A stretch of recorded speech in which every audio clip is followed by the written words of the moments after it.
What child is this who laid Hey there friends, and welcome to my channel.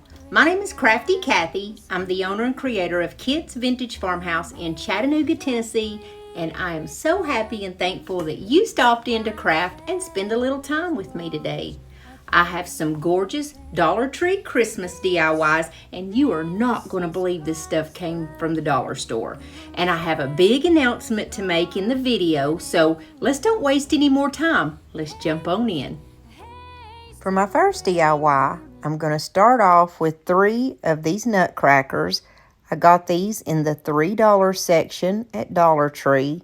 They came in a natural wood tone, and you can see that I had already done like a dry brushing technique last year when I first got them, and I used white. Well, this year I'm going to shake it up, and I'm going to paint these with the color Black Velvet. It's a DIY paint, and it is my favorite black color because I'm from Tennessee. I'm a big Elvis fan, of course, and I love velvet. I can't help myself, especially at Christmas time. I think velvet is so beautiful. It's so regal, and for some reason, it really reminds me of my childhood. Now, the past few years, I've noticed that velvet decor has made a huge comeback.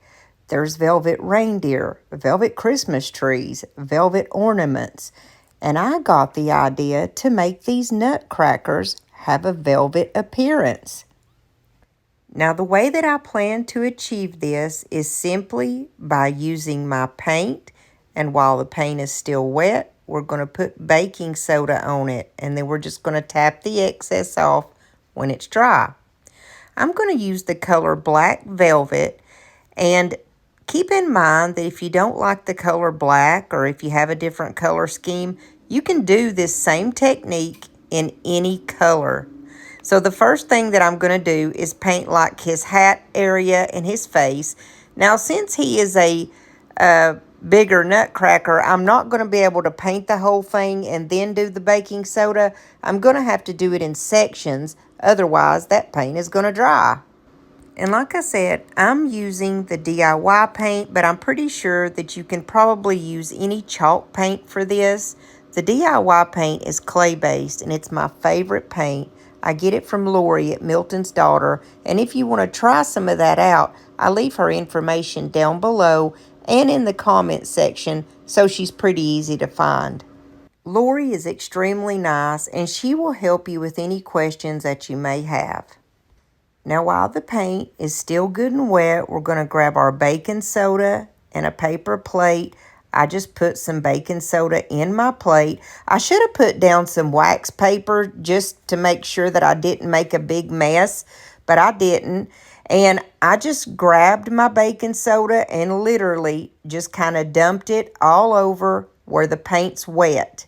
Now, every once in a while, you're going to stop and just kind of tap off the excess. Don't touch it with your hands. Just kind of smack your other hand that you're holding it in to kind of knock off any excess amounts of the baking soda. And this is literally all we're going to do. And then we're going to let that area dry that we just put the baking soda on.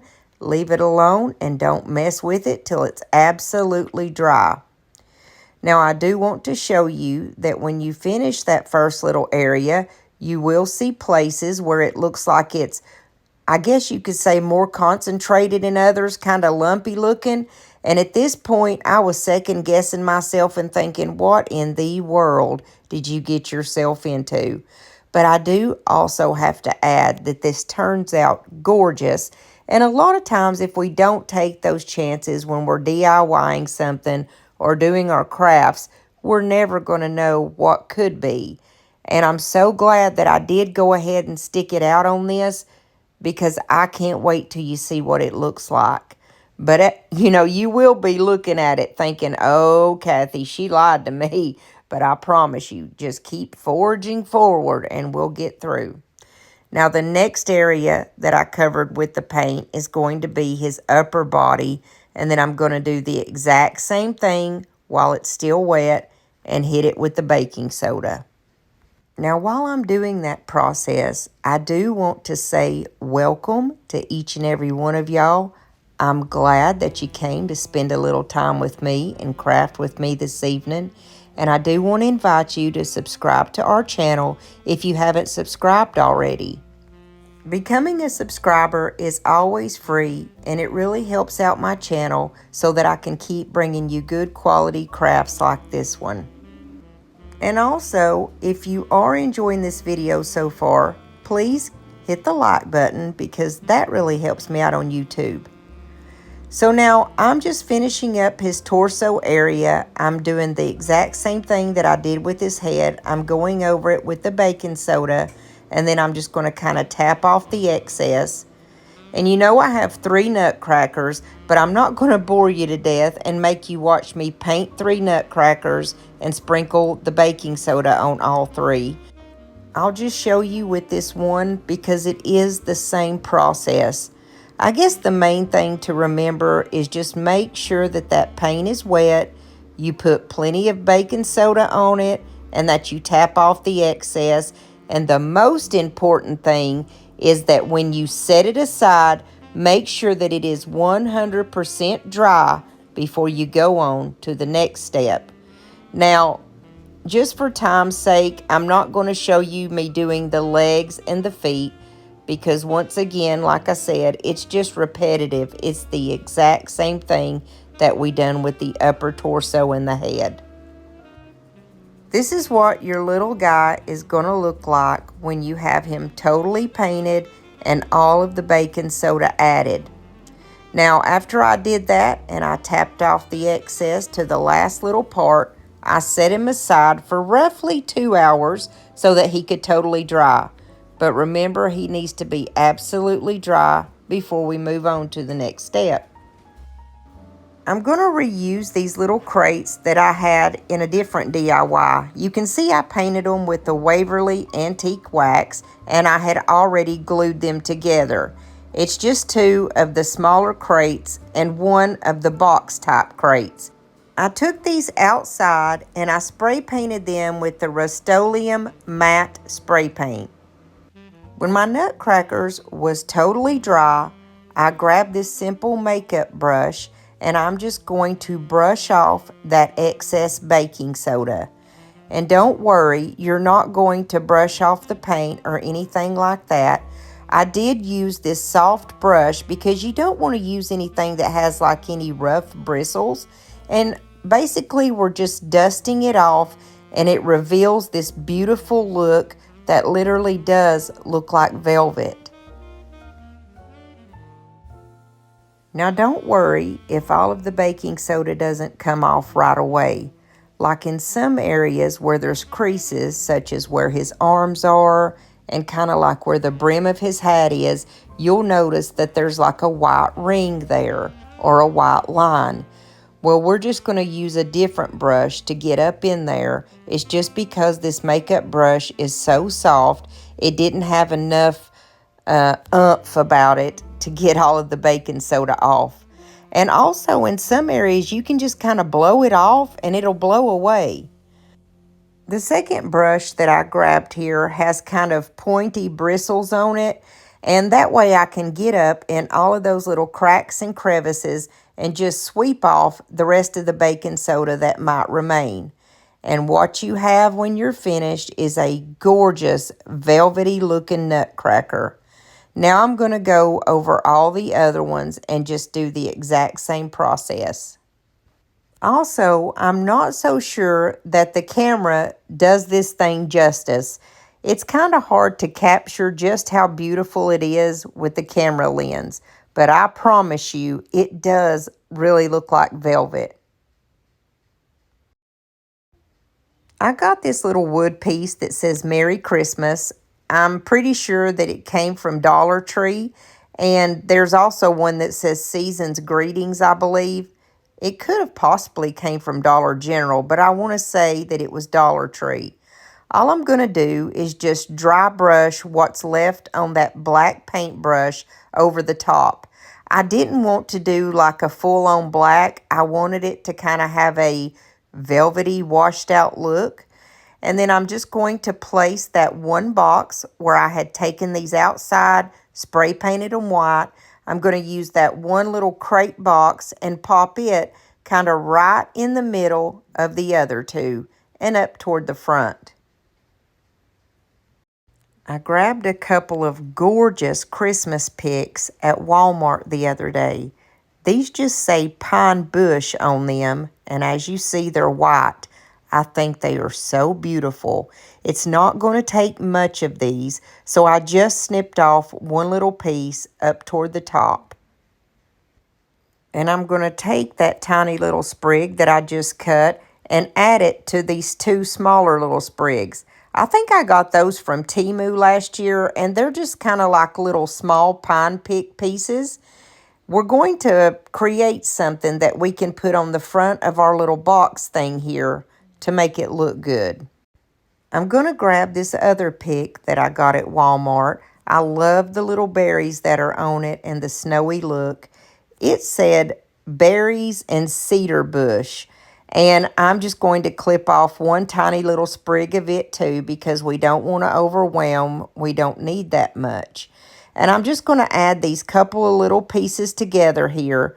I'm going to grab a very small white tie wrap and I'm going to tie these together to kind of make a little bouquet.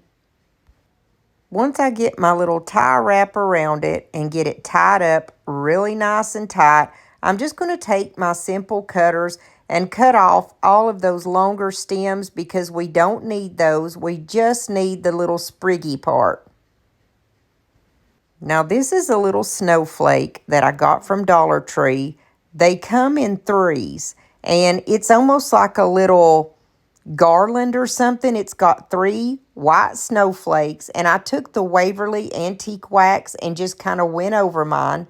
I'm going to place that down in the center where I have the box, and then I'm going to put a lot of hot glue in the middle of that so that it will hold my little flower bouquet thing. Then at the bottom of that snowflake, right under my little sprig of flowers, I'm going to add a good amount of hot glue and I'm going to place that little sign that says Merry Christmas right there. Now I'm going to take my first little nutcracker, the one that I want to place right in the center, put a little bit of hot glue on the bottom of him and place him right in the front and center on the tallest little box. The next one is going to go toward the back on the left-hand side, and the other one is going to go toward the back on the right-hand side. The next thing that I did was grab some of these little bottle brush trees. I get these at the Dollar General because they're only $1 a pack, and 3 comes in each little pack. Now, my personal preference is always going to be Dollar General over Dollar Tree, and the reason is because they have so many things that are still just $1, and the quality is way better than Dollar Tree. Now, if you have a Dollar General close to you, go check out their Christmas section. You will absolutely love it. But I'm just figuring out where I want these little trees to go. I'm putting them in place.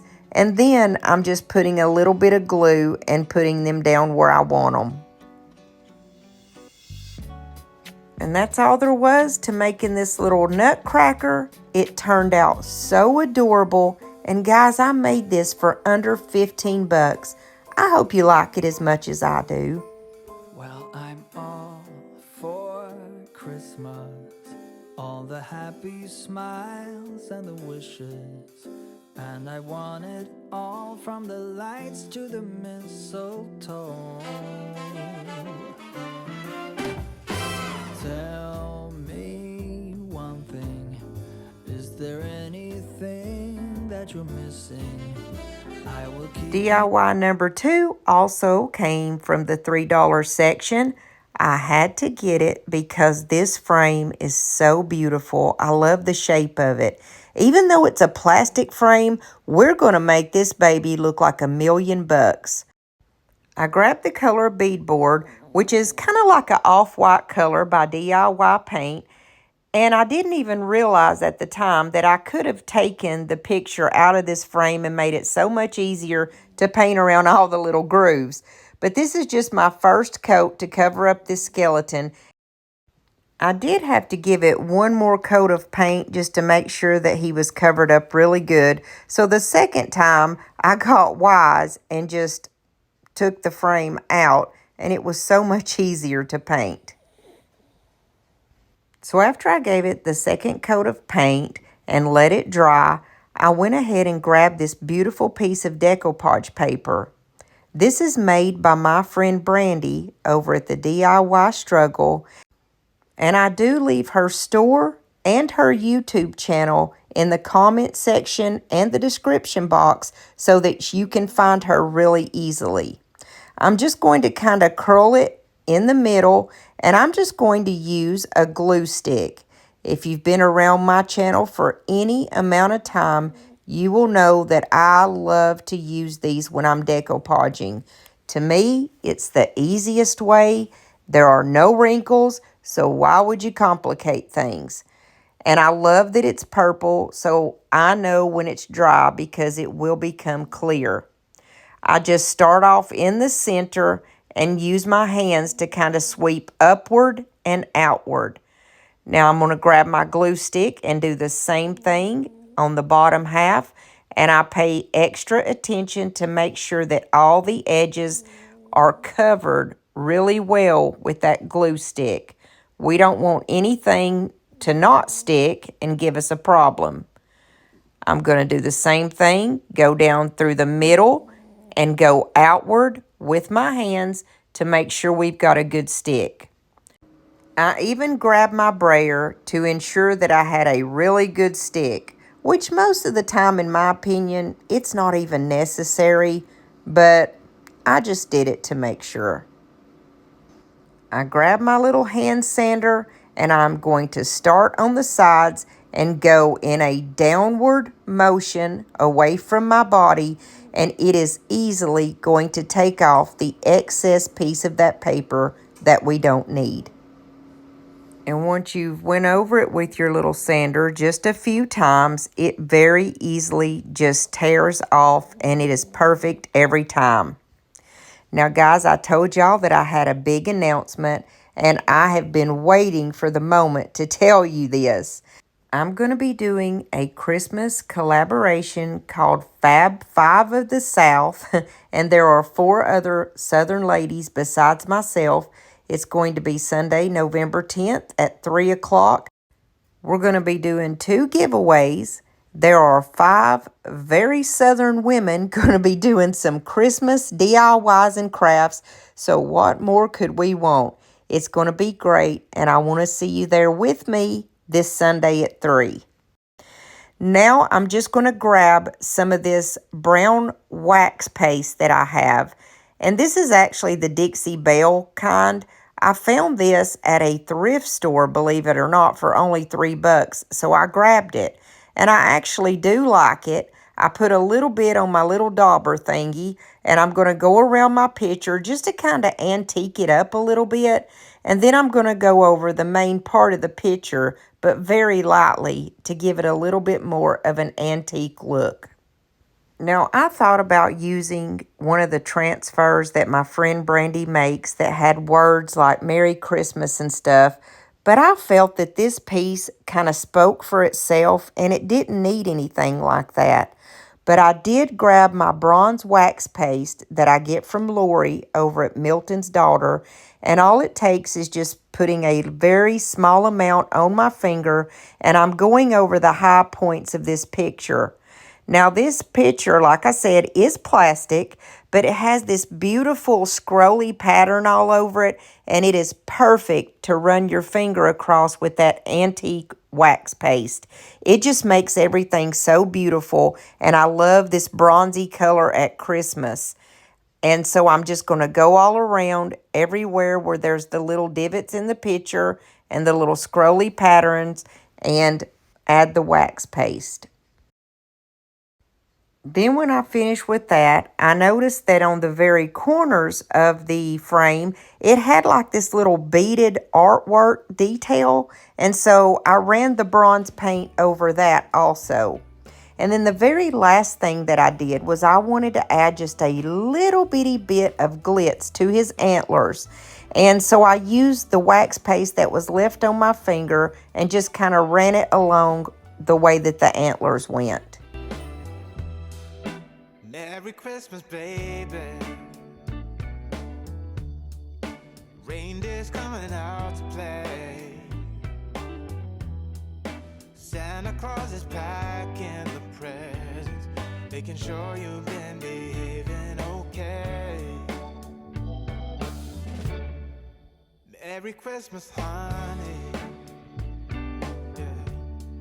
The snowman's just Now for our last DIY, we're going to get this wreath that I got at Dollar General on a huge clearance. It was part of their summer stuff, and we are going to turn it into a Christmas wreath. I only paid like $1 for this wreath, and watch how it turns out in the end. I took it outside and I spray painted it because it was really bright green, and I used a color called Camouflage Green by Rust-Oleum. And when I'm using spray paint on objects like this to just lightly change the color, I do small squirting mist and let that paint just kind of fall on the project. That way it just changes the hue of it a little. I got these pine cones at Dollar General also. You get 12 in a pack for $1. And I usually do things in odd numbers because it always looks better.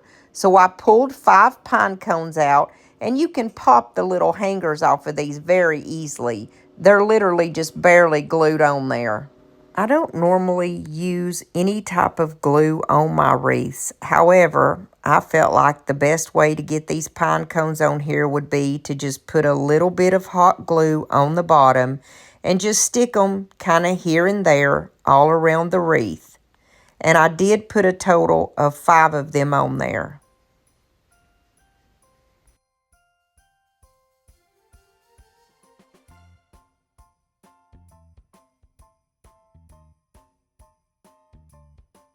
Then I grabbed some of the little frosted berries that I get from Dollar Tree, and these always come in 2 different sizes. There is a smaller berry and a larger berry, and then they also have frosted and not frosted. I like the smaller berries that have the frost on them, but I also use the bigger ones in different DIYs. These are already like joined together by a wire with 3 berries in each little group. I'm just going to cut the wire off, but it still has all of the little berries still joined together in 3s. I'm going to put a little bit of glue on there and just pop a couple of these in my wreath, kind of here and there. Then I'm going to set my wreath aside, and I'm going to grab this cute little reindeer. I get these every year at the Dollar General, and they come 4 in a pack for, I want to say that it's $2. Now, I had to cut the little hanger off of this because it is an ornament, and I'm going to cover up the hole where the hanger was by just gluing down his little bow that's on his neck. I'm going to take a little bit of Mod Podge, and it doesn't matter what type of Mod Podge you use. It's pretty much all the same in my book. This is satin Mod Podge, by the way, and I'm just going to very lightly put it all over my reindeer, especially in the antler area. And I'm going to use my favorite glitter that's called Sulin glitter. I get this off of Amazon, and it's very cheap. It's usually about around $4 to $5. I use a lot of it at Christmas, and Christmas is my excuse to use glitter. I'm just going to kind of pepper it all over my little reindeer and shake off the excess. Then I'm going to take my little reindeer, and I'm going to figure out where we want to add him into the wreath. And I think he looks good right in the middle, but I didn't want him to be totally covered up by the boxwood because it can overwhelm him. I just put a tiny bit of glue on the back of him so that he will stay pretty much where I want him to stay on this little boxwood wreath. Then I grabbed a pack of my fairy lights, and I get these off of Amazon also. All of the things that I tell you that I get in Amazon are in my Amazon store in case you're interested, and I do leave the links in the comments and the description box for that. I'm going to glue the little battery pack to the back, and then I'm just going to take the wire that has the little lights on it, and I'm just going to kind of thread it all over my wreath. I'm going to go in and out of all the little pine cones and around them, and I'm also just going to kind of weave it in and out of the boxwood leaves. I just want to say again, I am so super excited about this collaboration that I'm going to be doing with my friends on Sunday. It's hosted by the Crafting Cousins. There's also Teresa from Our Green Acres, Ruth and Ruby, and a lady named I'm Merely Melissa. But I do want to invite you once again to join me and my friends on Sunday at 3 o'clock, watch some awesome Christmas DIYs, and maybe win one of the giveaways. I hope you like this little wreath as much as I do. Christmas is just around the corner, coming up just around the bend. If you stuck with me through all of today's video, I just want to say thank you, and I appreciate you from the bottom of my heart. I hope that you will leave me a comment and let me know which of these was your favorite. And remember to subscribe to my channel if you haven't subscribed already. And please give me a big thumbs up if you did enjoy this video. Now normally my videos are every Monday and Thursday at 7 o'clock Eastern Standard Time. However, with the collaboration coming out this Sunday, I will only have that video and won't have one on Monday. But I'll see you soon, Lord willing, and the creek don't rise. Did you know that if you're on a phone or a tablet that you can just tap onto my face right here and become a part of our channel? You sure can, and I would love for you to do that. Also, if you did enjoy this video, there's another one right here that you can tap on that has very similar content. I love you guys.